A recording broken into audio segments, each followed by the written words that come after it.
Ternyata undang-undang menghalangi pemilu jadi objek angket. Kok bisa? Saya rasa di tempat ini kalau tidak salah saya bilang Undang-Undang 7 2017 tentang pemilu itu menghalangi hal ihwal pemilu untuk menjadi objek angket. Pak Habib itu yang bikin Undang-Undang 7 2017 ya. Mulai dari perencanaan sampai dengan perselisihan hasil pemilu gitu, semua diatur. Ada yang apa yang saat ini dibicarakan dengan curang ya, walaupun ya sebenarnya terminologi yang digunakan oleh Undang-Undang Nomor 7 Tahun 2017 itu bukan curang, tapi pelanggaran. Yeah. Pelanggaran itu ada pelanggaran administrasi, pelanggaran yang sifatnya bisa terstruktur, sistematis dan masif, begitu ya. Lalu ada sengketa proses, lalu kemudian ada perselisihan hasil. Itu 3 term yang diatur atau 3 hal yang diatur dalam Undang-Undang 7 2017. Semuanya disediakan cara menyelesaikannya. Yeah. Pelanggaran administrasi misalnya, apapun yang dikategorikan terstruktur, sistematis, bla bla bla, Bawaslu. Proses Bawaslu juga. Proses administrasi ya, pendaftaran bla bla bla bla, administrasi juga.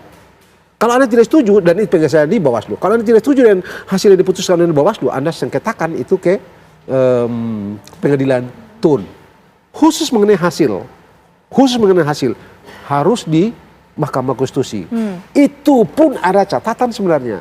Hasil yang dinilai mempengaruhi perolehan suara, mengubah peta perolehan suara dari kalah menjadi menang atau dari menang terus jadi kalah atau harus putaran kedua dan seterusnya.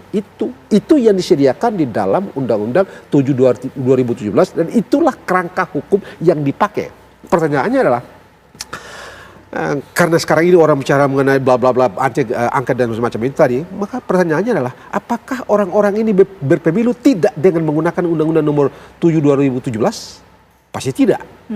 Pasti mereka menggunakan Undang-Undang 7 2017. Maka nalarnya adalah orang itu menundukkan diri, mengikatkan diri pada seluruh ketentuan yang ada di dalam Undang-Undang 7 2017. Konsekuensinya hal ihwal pelanggaran atau sengketa atau perselisihan selesaikan dengan Undang-Undang 7 2017. Tidak di luar itu. Anda suka atau tidak. Kalau kita bicara sistem ya, kita bekerja berdasarkan sistem. Tidak suka-suka. Kalau suka-suka ya lain lagi ceritanya. Kalau suka-suka jatuhnya yang banyak akan mengalahkan yang kecil. Yang kecil akan sudah pasti terseok-seok. Pasti bukan itu kan yang bangsa ini pilih kan. Itu sebabnya Pak Habib dan teman-teman DPR dan pemerintah itu bikin undang-undang.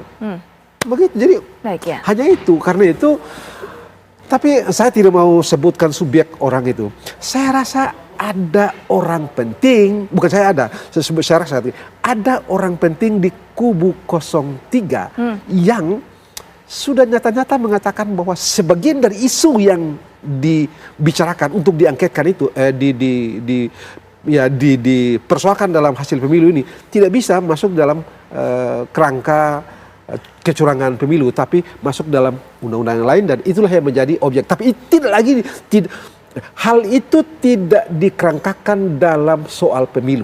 Bansos misalnya itu bukan bagian dari dan atau hal ihwal pemilu. Sehingga kalau itu mau dipertanyakan tidak bisa tidak inline dengan pemilu. Baik. Kalau toh diangketkan soal itu barangkali yang mau diangketkan, tapi dia tidak bisa dikoneksikan dengan pemilu. Dengan pemilu. Oke.